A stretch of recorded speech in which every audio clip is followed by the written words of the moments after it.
This sunflower in particular is very special among rare plants in New Mexico because it's a very charismatic plant. You come in here at this time of year when it flowers and it just creates or generates automatic happiness as far as I'm concerned. This is my happy plant because it's so cheerful and abundant, and it's only around for a very short period of time. So it provides a unique opportunity to come out here and just really bathe in sunflower and in the beauty of these wetlands. So this is Blue Hole Cienega, which is a 116-acre wetland preserve in Santa Rosa, New Mexico. This was purchased by the Forestry Division with grant money from the Fish and Wildlife Service and the Department of Transportation in New Mexico in 2005 for the sole purpose of preserving the Pecos sunflower, but there's also the Wright's marsh thistle and the Great Plains lady's tresses. All three of them are state listed endangered. Having it federally listed as a endangered species has really forced us into paying attention. For many, many years, we just took it for granted because it wasn't federally listed. Now it's raised our awareness in terms of that this is a very unique and special plant, and we should take the efforts to protect it. Most people really find joy in the discovery of a plant in bloom. And our rare plant program inventories the diversity of plants that we have in our state. And when you consider some of the endemics, that is, plants that are found in certain niche environments in New Mexico only, they're not found anywhere else on Earth. That to me really speaks about the importance of protecting our rare plants. So how would you know you were looking at a Pecos sunflower? The easiest way to tell it from the common sunflower is these long leaves versus the annual sunflower or the common sunflower is really broad leaves. And I think the Pecos sunflowers has more flowers and smaller flowers. Smaller. So I noticed smaller. Yeah. Yeah. And is also not quite as broad. I mean, some of the real big ones, they can get kind of like the flower Christmas itself tree-like, the whole gestalt of the I plant. see. Like its growth form. Yeah, it's growth form. The annual sunflower can grow much broader, but fewer flowers. They have a lot of flowers, especially if they grow big, and smaller flowers. They're also always associated with Cienega. They don't grow anywhere else. Anywhere else? This is Blue Hole Spring in Santa Rosa.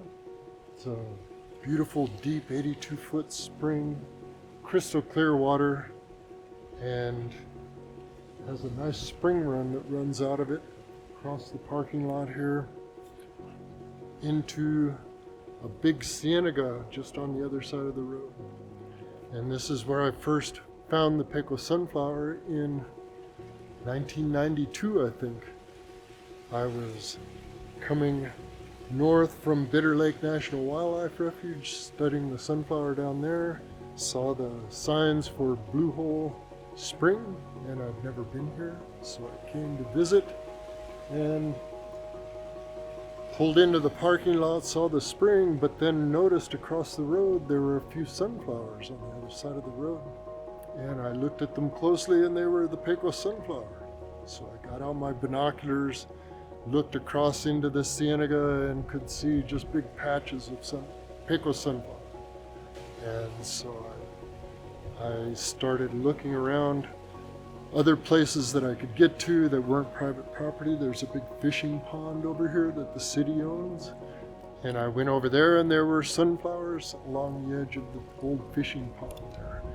And there was a maintenance worker out there at the time. And I told him it was an endangered sunflower, and he said it was a weed he had been trying to eradicate for years, and it keeps coming back. So all of the cienega on this side of the road have been pretty much wiped out. 40 dam.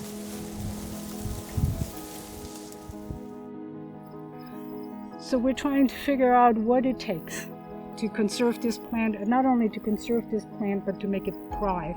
So we're experimenting to find out what is the optimum way to manage to preserve for the benefit of the plant, to enhance the habitat. Also at Blue Hole Cienega, we went out and cut down all the Russian olives. We had inmate crews from Los Lunas, the forestry division, fields inmate crews, and those guys really work hard. You give them chainsaws out there, and I had 36 inmates at a time out there cutting down Russian olive trees and spraying the stumps with herbicide. It took us 3 years, but we finally got rid of all the Russian olives, and now it's just a maintenance problem. It grows in wetlands and turns an area that is a grassland, a wet meadow, into a forest, and it shades it completely. And so it really doesn't belong there. It competes with the native vegetation and the native wildlife that's out there. Some wildlife, some bird species might benefit from its fruit production.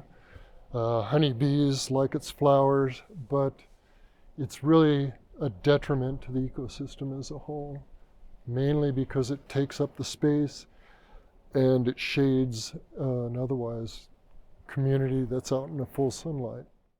Cienegas are spring-fed wetlands in otherwise arid landscapes. We usually call them arid land spring cienegas. Arid land springs you just find here and there out in the desert, out in the arid grasslands, and they're very isolated. And they're typically at low elevations, so they're kind of hot environments, they're dry environments, and there's a lot of evaporation, so they get kind of salty, they get kind of alkaline. And so you get a lot of things like salt grass or alkali muley grass, things like that. And the Pecos sunflower, is incredibly salt tolerant. It grows on soils that can have a white salt crust on it. So they're the most salt tolerant of the sunflowers. But they need that wetland habitat. if you add up all the habitat acres that it occurs in, it's still probably less than 300 or 400 acres total in its worldwide distribution. And that's not many acres, and very rare habitat, very threatened habitat. Cienegas are so rare and becoming rarer in the American Southwest and northern Mexico that's what makes the sunflower rare, and that's what makes it endangered, because its habitat is endangered. Because cienegas are disappearing mainly through land use impacts. They have been for the last 150 years, and they continue to be damaged and destroyed.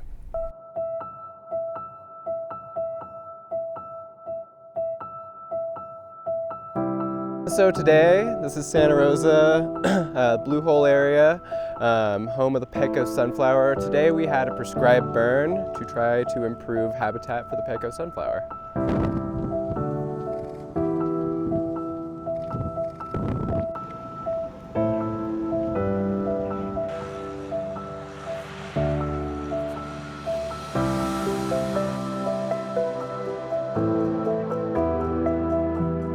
So burning is a natural part of the landscape out here, which has largely been kept out of the landscape for a long time. So when you don't burn things, vegetation grows, things become overgrown, which then inhibits the growth of the Pecos sunflower. So we hope by reintroduce burning to the landscape that it will promote growth of the sunflower.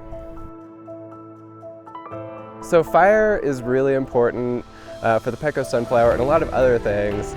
These are fire-adapted communities. You know, before we were here under more natural systems, these areas would burn a lot more than they do. So we're hoping by introducing fire back into the landscape, we can prohibit and foster a better environment for the Pecos sunflower to grow. We have a very, very beautiful little Pecos River Valley. Not many people know. It's a hidden gem within the state of New Mexico. And over the last 8 years, we've been working to clean out all the salt cedar, the Russian olive. And so if you take a little drive down south on Highway 91 to Puerto de Luna, a lot of people make the comment was, dang, I didn't even know this place existed. I've driven through Santa Rosa hundreds of times, and I didn't know this beautiful little valley existed. And that's really the unique thing that's very special about it. You look at the rock walls on both sides, and then you find a little river valley that sometimes if you get up on a plane and you're flying over the area, you look down, and in between that little valley, there's a lush green oasis. It's beautiful. It's absolutely beautiful. And it brings in a lot of wildlife, ducks, deer, geese, mountain lions, you name it. We have all that type of wildlife, and we have green in the area. So it's a beautiful valley, and people don't realize it's here. We hope they never realize. Arid land springs you just find here and there out in the desert, out in the arid grasslands, and they're very isolated. And that's the main reason why they have so many unique species too, is some of these springs are just ancient. They're tens of thousands of years old, and they're still discharging water. They last there for millennia. And so plants and animals that eventually find their way there get kind of stranded there sometimes, and they just can't go anywhere else. And so you get this genetic drift happening, and you'll actually get speciation in some of these springs, especially like with spring snails or little freshwater shrimp that have just been in the same spring for millennia and can't go anywhere else, and nothing else can get to them. And so the population just gets so inbred, it makes its own unique species for that spring. Plus we have kind of spring run type fish, such as the round-nosed minnow, that only occurs in spring runs throughout the south and south central United States. And it turns out that genetic markers in this one show that it's an undescribed species. It doesn't occur anywhere else. It's different from the other round-nosed minnow populations. It doesn't have a name yet, but it will eventually.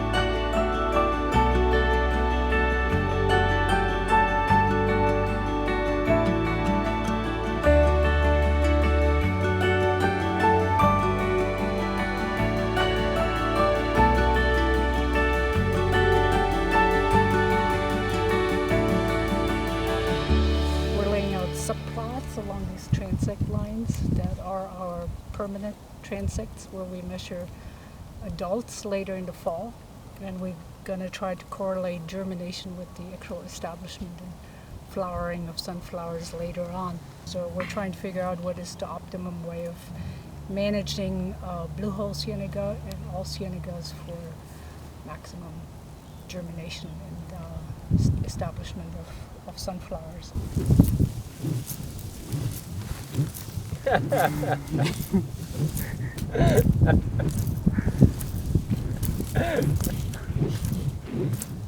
The demon's beating up on me? It seems that way.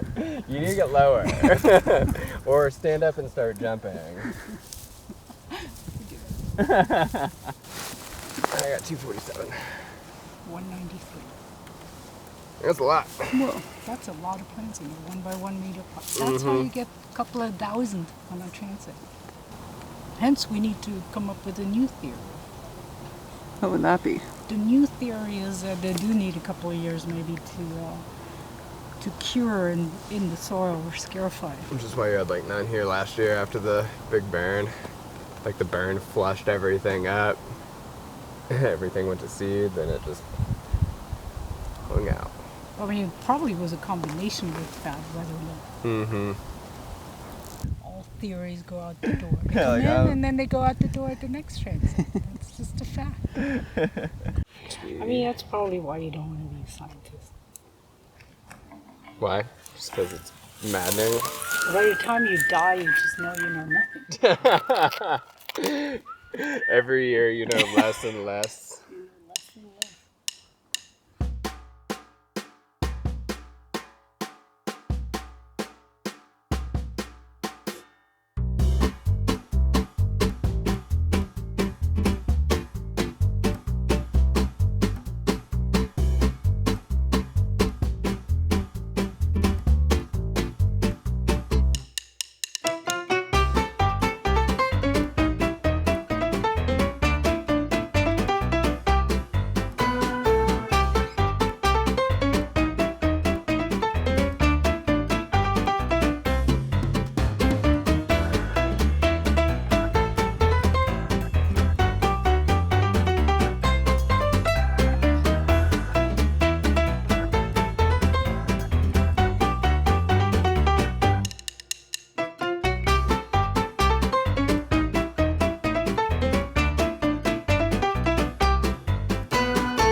Now this is Hootie. Yes.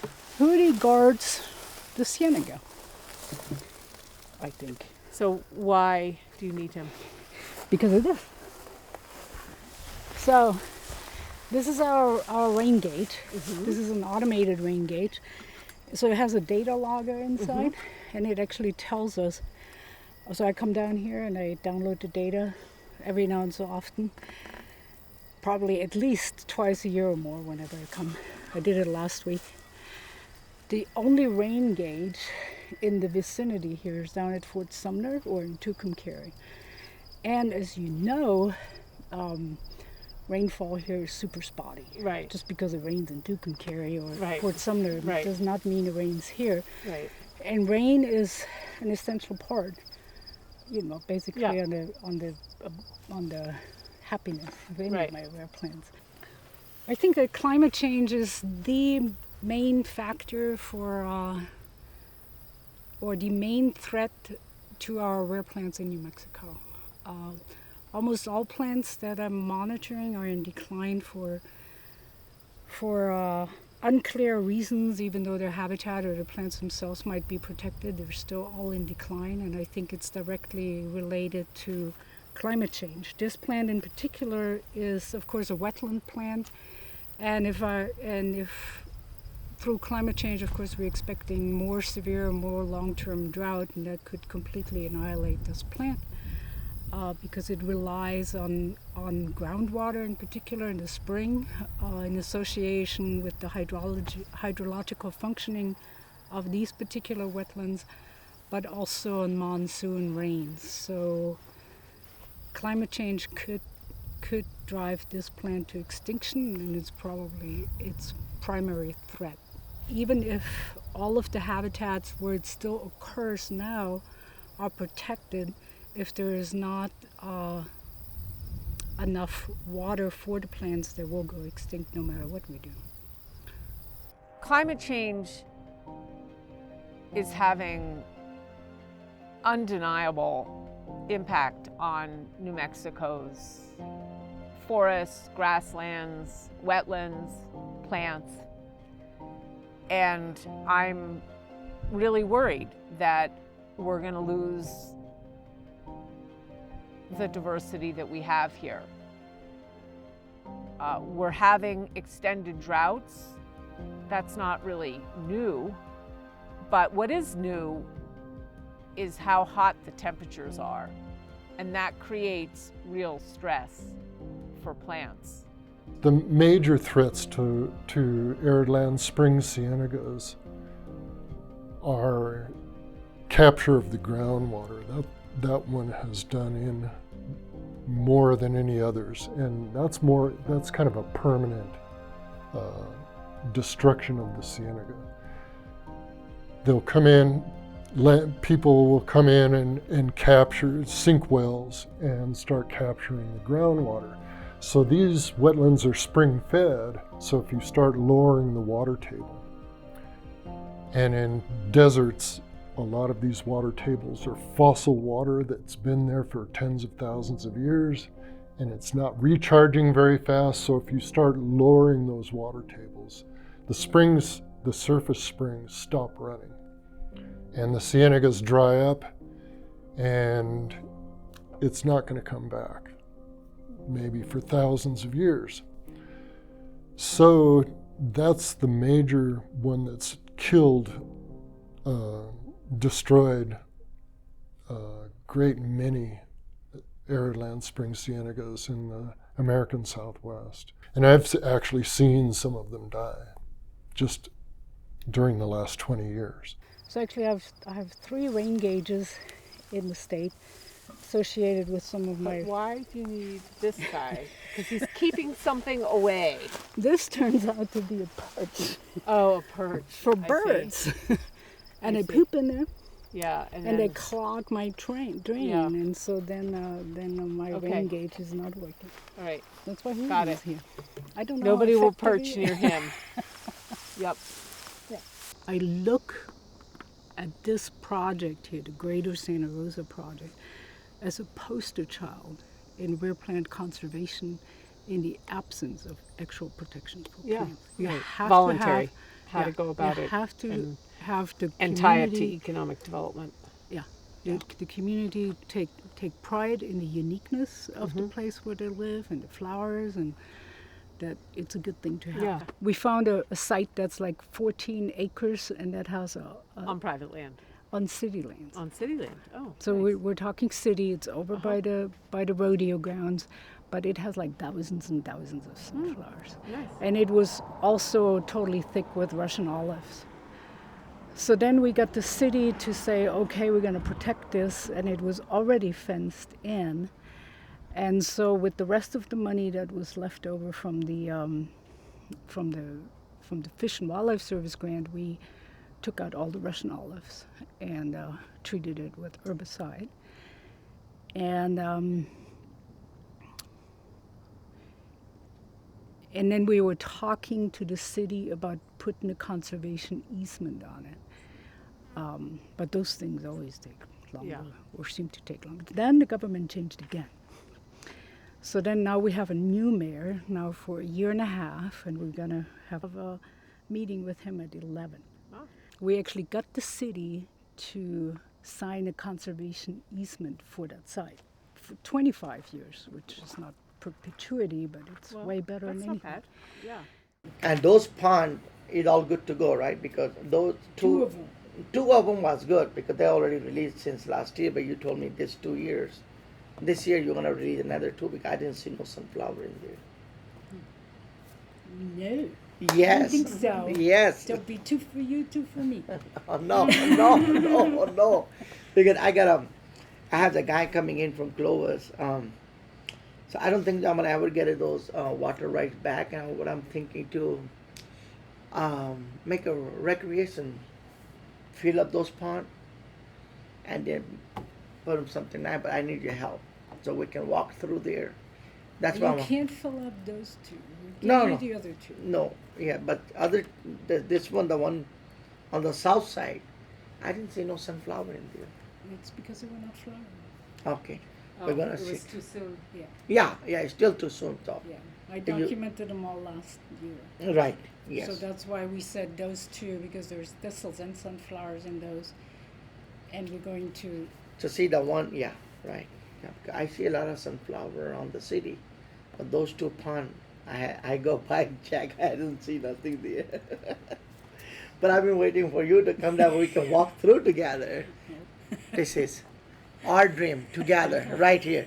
We're gonna make it happen. Where's the Sunflower, sunflower? yes, sunflower has to be. How about a wetland boardwalk? Yes, sure. yes, Because you know what, boardwalk. we love I love sunflower so much. You go to my backyard, my neighbor gave it to us, and now I have about 4 to 6 feet high wall. It's right above the wall now, and I go water them all the time. So I'm just loving it, you know. So sunflower, it make our city look really good. We're really proud, and this is our dream with the sunflower. Yes, where people get out in this city, we want them to walk around and enjoy the flowers, only flower. Well, in the past, we've discussed having a boardwalk through Yes. Blue Hole Cienega from Highway Where 91 would that Ninety-one. be on this map? to the convention From where to where? center. From here All the way. all the way to Oh, here. that would Yes. be really. So this is amazing. Blue Hole, and it would go along El Rito and probably come out here. Yes. And this is the high school. That would be quite the attraction, wouldn't it? Oh yes, it will be. Get people to And stay. believe it or not, people, you should see how many people walking around there and enjoying. Yeah. And we need this because our dream is that when this park filled up with 15,000 people, not everybody come to go to the water Right. park. They like to walk around on the Right. trail. Right. And they see all this beautiful sunflower trail and they enjoy themselves. So we tell people this is what we want, more flowers here so people can come enjoy.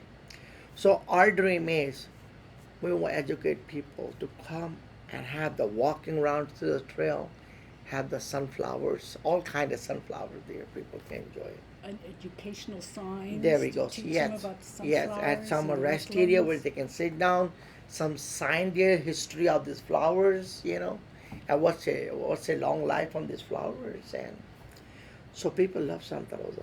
We get a lot of tourists here. Yeah. So anything we can help you with, you guys have our support, and we want you guys to continue coming part of our team to help us, educate us, and guide us so we can work together. Great. Yes. And we love your guys' job. We love them so much. I love them so much. It just, every time they're coming, I get excited. I was in Albuquerque. I said, I gotta get there as soon as possible. But, you know, I born in 1969, January 1st in New Delhi, India. But I know I'm gonna die in Santa Rosa because this is the only place I want to live the rest of my life. What do you love so much about it? Oh, the people. My house got burned back in 2011, and I was working out of Dallas. And it was the coldest winter we ever have in the history of our country. And I was in Dallas, and my house got burned. Thank God my wife and my kid, nobody got hurt. But the whole town came around. It took me 3 days to get to the house from Dallas because of the road conditions and all that. And the Santa Rosa was there for me and for my family. They gave us a place to stay. They gave us more than we lost. So my life, my kids, my wife, it all belong to city of Santa Rosa. You won't find nowhere place in the whole entire state or the country, 48 state, what we have in Santa Rosa. When something happened to you, everybody gather up. They come together and support you. There's no place like Santa Rosa. And we're lucky we have sunflower every year. So when you're driving through Highway 91, you see the sunflower all over. It's beautiful. Yeah, the people are so good. And everything natural here. So my vision is to build this town, make Santa Rosa to stand on its own feet, so our new generation can come and enjoy this beautiful city. The beautiful city built by our senior citizens who work very hard. Because Santa Rosa wasn't like the way you see today. It wasn't like nothing like this. If you go back and look at the old picture, there was nothing here except this building, churches, courthouse, everything was flat. But people worked so hard to build this town. And we want to continue doing the right thing for the city of Santa Rosa. It's all about city of Santa Rosa, that's all. And my vision to how we can keep this place, the businesses alive. So people, our new generation will come back after they graduate from the college so they can have something here. And we can all work together, we can make it happen. Santa Rosa back in the 1950s and 60s was a vibrant community that had about 10,000 people. Saturday mornings in the downtown area were just flooded with people, restaurants, clothing stores, grocery stores, all sorts of things. It was a bustling, very vibrant community. Once the interstate came into Santa Rosa, it just devastated the economy here within this community. Right now we're down to about 2,500 people. The amount of students that we've had in the community have dropped a lot. And so we're looking for different industries that will provide economic development.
I think the flower is a really untapped resource that we haven't yet, explored as a community to really revitalize our community economic status. But definitely, I think we could have an annual conference, with the Plant Society come and do their annual conference here. I think we can have, like I said, festivals, So just along those lines, I think it would definitely help the community grow economically. We're trying to make sure that every student in Santa Rosa that lives here, that plays here, that fishes here, that runs by, that we understand why this 116 acres across from Blue Hole is so important. So that's the first thing, that every student in Santa Rosa Consolidated Schools will know and understand what you guys already know. Today we had our inaugural called the Sunflower Festival, and it's Santa Rosa's Consolidated School, and we are We have some activities going on that are surrounding the cienega and the efforts of conserving the endangered species that live there. And so we've incorporated our middle school art classes. They had an art contest around the flower. We have our high school art class, and they are drawing or painting some pictures of the cienega. And then we had some activities for 4th and 5th graders, okay, to teach them about the cienega, the endangered species, the invasive species, and just the overall health of the ecosystem there. I think the diversity is really important. You know, the fact that we have here in our own backyard, you know, this very endangered species of flower, you know, is something that we need to protect, bring awareness to, because once we start to lose our biodiversity, you know, it's not too long before the entire system crashes, and we have very little diversity to appreciate. Listen good. Sunflowers, go!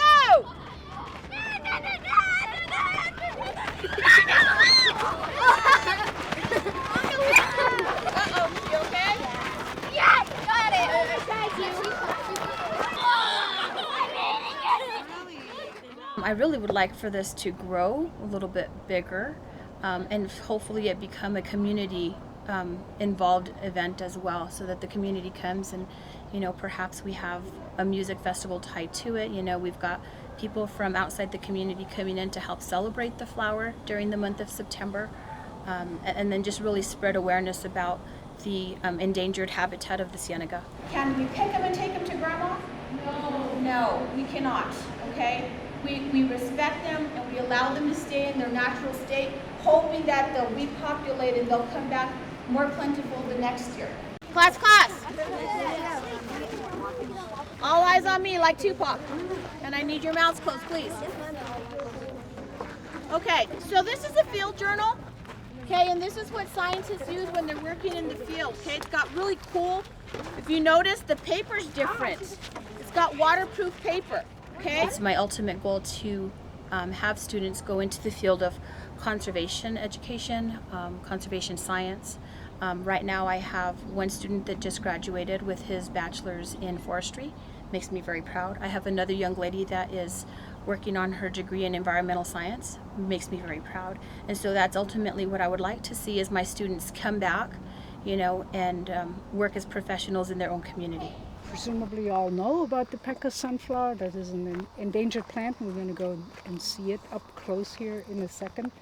It is federally listed and protected as threatened with extinction, and also state listed endangered. It only occurs in about 5 areas in New Mexico and 1 location in Texas, and nowhere else in the world. So this here, Santa Rosa, is really special for that plant. It's one of the few places where it still hangs on. We don't have a straight ankle, I can't do it. And then young people are short. Okay, we can't just have it like here.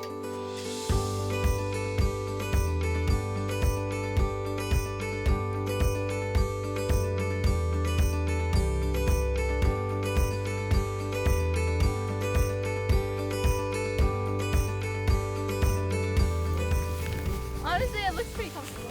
Nature is comfortable. Nature. Hey guys, there's a big old hole right here. Nate's so great. Where? Oh my god.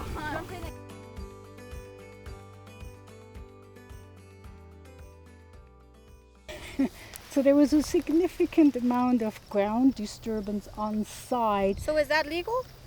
It was private property. Really? I thought that I thought if it was endangered, whether it was on your property or not, that it wasn't to be disturbed. And yeah, that's not true. So federally listed endangered plants are not protected on any land but land under federal jurisdiction. Even more so, the importance for this parcel right here. Is that true of like the gray wolf? If you have the gray wolf coming over on your property and disturbing your sheep? It's not true for animals. Oh wow, So that's interesting. Plants are treated very differently under the Federal Endangered Species Act than animals. Okay, so that's why plants get very little protection under the Endangered Species Act, which is why they really rely on people and volunteers to do something. You know, otherwise they could very easily go extinct. Especially here in the Santa Rosa area where there is actually no federal land.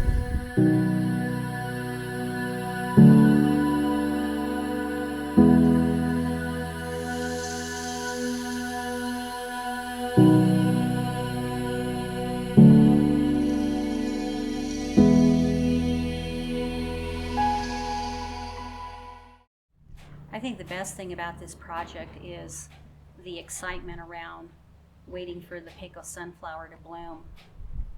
Right about this time in mid-September, it's just an ocean of flowers, and I think it brings a lot of interest to Santa Rosa, but I also think too that those who have seen it before, they just can't wait to see the sunflowers, you know, the ocean of sunflowers. It's truly amazing if you've not seen it before.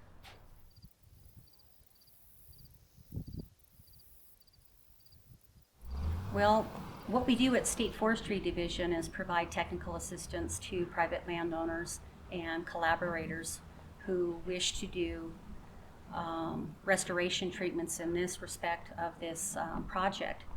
So that can be grant writing, it can be pursuing various programs within State Forestry Division.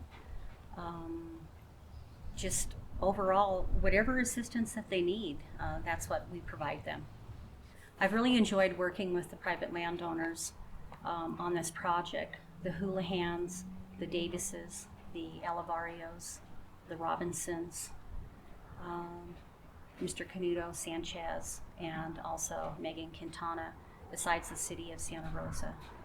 We never could have done any of this without their participation, and it's very much appreciated. And this plant, of course, is making its home directly in the town of Santa Rosa.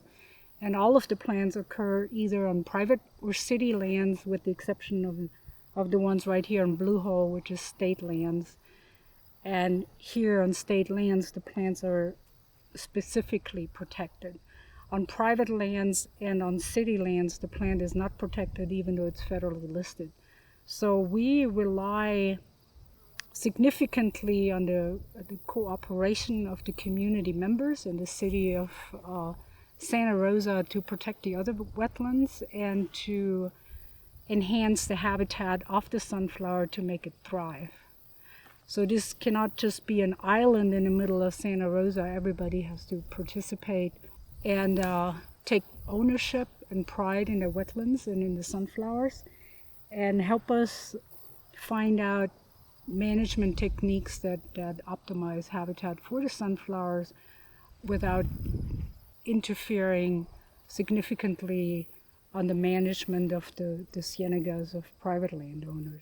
We'll collect the info we need, and then we will. What's that? Looks like he's got some right there. He's got what, Daniela? Sunflowers. He does have flowers, Daniela. Wow. I got my own right there, look. Yeah, right here. This little patch. Before you know it, Martha's going to just start coming. Well, I bet you when these get taken out, There's a little top. I got a little bit I left over there. Yeah, we saw And then on this side, I left one is the only thing that came out on this side. Last year, there was a lot more over there.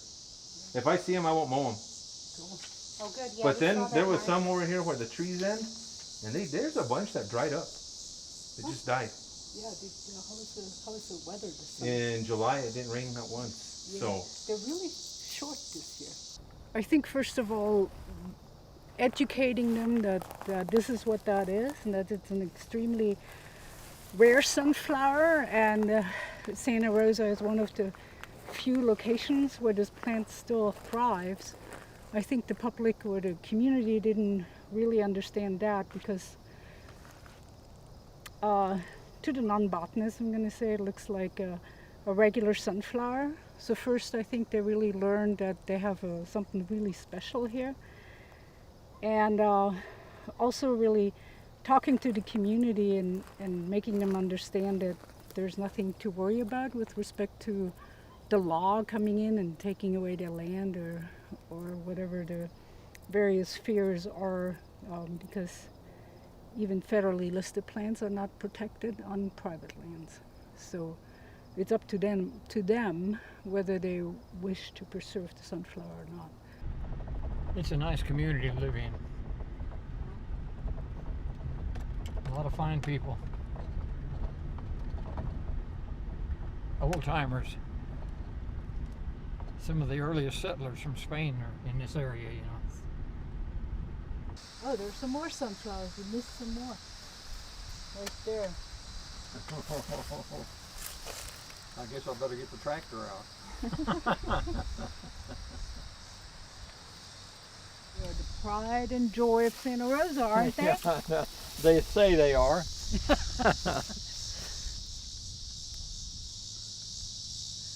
I'm going to say the majority of people that have sunflowers have really started to embrace the idea that they have really a treasure in the backyard.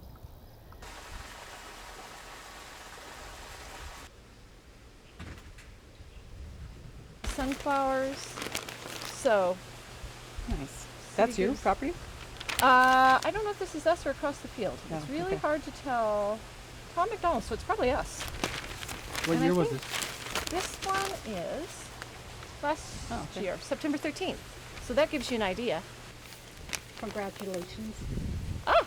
You have the best stand of sunflowers in the city of Santa Rosa. In fact, we had to quit doing what we were doing because it was insane. So what we're doing is actually we were flagging the areas where we sprayed. There were sunflowers around the Russian olives and the tamarisk, but there were so many. It was like it's just a super sensitive area. So we're just going to tell the contractor to be on hyper alert when they come out, because it's crazy. It's crazy. I mean, they're really small this year, but there's millions of them. Okay. That's exactly. See, There's that's millions what I of was telling Christina. The papers that Emmy pictures, like with our cows, we name all our cows. We're a little crazy, but my dad and mom always did it too. But anyway, we name all our cows. So one is Happy Cow, and Happy Cow is out there in the sunflowers. And I always told Emmy that they didn't eat the sunflowers, and Emmy goes, "Oh, I have a picture of Happy Cow with the sunflower wrapped around her tongue." Yep. Because they're a little bitter, you know, and so the cows usually go for something that's not as bitter. But I think she was the only one, though. she's a Taste crazy, them. She's a crazy girl. But because we're on a migration lane, we have people coming and bird watching too, a lot. So we have birds that nobody else gets. We have the sunflowers. We have all these things, and so we've thought about a bunch of different things just to not exactly make a preserve out of it, but you know what I'm saying. Something to where it's beneficial for lots of people. Yeah, so. And we're very open-minded about what Danielle has suggested to help it work, and what the wetlands people have suggested to help. I'm trying to work with the Acequia people too, because sometimes they kind of overlap into what they want, But they got to hurry up because, see, we were talking about just, mowing everything down and planting a bunch of trees. Oh. Just kidding. Just kidding. We're looking into a grant to write a wetland action plan for Santa Rosa, and that plan will outline where all the areas are for the wetland areas are for the rare and endangered plants in particular, and what's been done in those areas and what needs to continue to be done. And hopefully with a plan like that, we can receive funding in the future to continue certain levels of treatment if it's needed. I'm sort of hoping that with the treatment that we're doing now, during those 3 years of the grant, that will set it back for a number of years, that maybe only something needs to be done every 5 years or so. we'd love that. Obviously, if it's out of hand, it's more than a person can do. Oh, yeah. We look at the future a little different than most people do, but we love what we know, and we love the earth, and the earth was made for mankind as far as we're concerned. You know, this is where I want to be. I love the earth, like he loves the cows. I think the general public should care about endangered species, not just the Pecos sunflower, but threatened and endangered species, because they do represent endangered habitats quite often. Especially the Pecos sunflower, it's a really good example because the habitat is just so rare and it's so threatened that it's emblematic of that rare habitat. And so it's an ecological region. It's just one species in an ecosystem with numerous very unique, sometimes very localized and endemic species that we should care about. We should care about that ecosystem, and the Endangered Species Act gives us a mechanism to do that caring by just focusing on one species at a time, which is unfortunate. We don't have an Endangered Ecosystem Act, but we do have an Endangered Species Act that can facilitate preserving those types of very rare and endangered ecosystems. The cienega habitats in New Mexico have a lot of different plant and animal species that are very unique to just alkaline lowland, arid land spring cienegas. And Pecos sunflower is just one of them.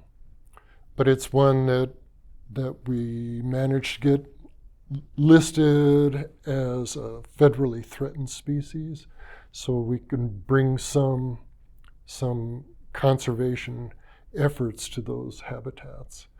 So the management, a lot of the management that's happened, like out at Santa Rosa, for removing weed trees like Russian olive, that has mostly been a response to managing the habitat of the Pecos sunflower, but it's improved the habitat for the whole cienega. The government can only do a small piece, and our responsibilities are really inventory, research, and protection against collection. So we need people to care about plants and to remember the joy that comes from finding a wildflower and making sure that that plant is protected for future generations. Something that people can do to help protect plants is preserve the habitats that are so important to their survival. So wetlands, for example, have not only the Pecos sunflower, but a whole host of plants that are only found in that wetland environment. And so protecting the wetlands that we have and taking steps to restore wetlands that have been degraded is a wonderful way that people can help. Community involvement in the conservation of the Pecos sunflower is really awesome and extremely rewarding to us as a government agency. The way that the community has come together to build on the acquisition of the property for conservation purposes by the Forestry Division has really been remarkable and has exceeded our expectations for the project. But at the end of the day, if we are going to conserve the amazing plant diversity we have in New Mexico, it's going to be up to community efforts. I think if humanity could change one thing for themselves that would make a difference, then it would have to be stop being so exceedingly self-centered and realize that we're just one species among them all, and every species has its own intrinsic value and right to exist, and we need to respect each other. It's something that I think nobody wants to remove from this world because it's something we like to see, it's something we feel connected to, and something we want to preserve for the future for our children as well. Before even people started talking about the Pecos sunflower, we would see it out there. But we never understood how special and unique it was. Now, because of the work that the New Mexico State Forestry Department has done, it's raised our level of awareness about the importance of this plant. So for many years, we just took it for granted that this sunflower was no different than any other sunflower. You look at what's happening, for example, in the Amazon and the destruction of the Amazon. You look at global warming. Our mission is to protect the environment, to protect the plants, the water, and the soil, and really make this place a little bit better, leave it a little bit better after we leave. And we are on the same team. We are here to do the job. We all have a work to do. But if we put ourselves together, we can even do better then, right? If you see something, somebody destroying something, take a moment and stop and talk to them. Hey guys, I think you can do this some different way instead of destroying this thing, you know. So it always, use your experience, the experience you guys have. The experience you have, I don't have it. That's why I involve this agriculture people, you know, and the forest people. We want to make sure we are on the same page. I find great value to places that have unique assemblies of species or species. It makes a place very special instead of all the homogeneous stuff that you might find in other places. To me, the sunflower here is the spirit of the place. It's the spirit of the Cienega. That's what makes it unique. Otherwise, it would just be a wetland. There's a lot of plants that occur in a lot of places, but this is the spirit of the Cienega.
There are some unique species that we would never see again, that we would never have the benefit of if they were useful to us somehow. Plus, I just like the fact that we are saving something beautiful. It deserves to exist simply because it evolved this way, and it's so rare, and it is beautiful, and it is unique, and we just shouldn't let it slip away.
first starting to go to college here in this country.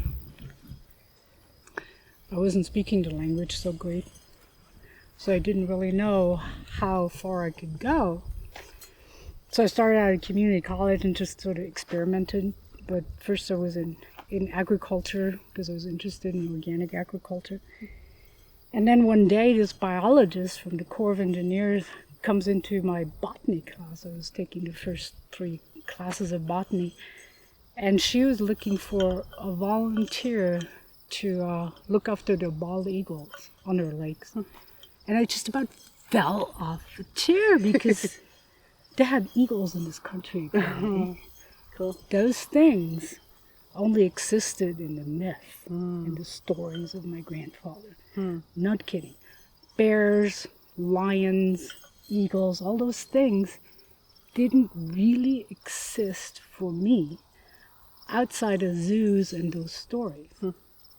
And I just thought that was awesome. And so I volunteered, and I thought everybody was going to rush out there and volunteer. I'd never even seen such a thing.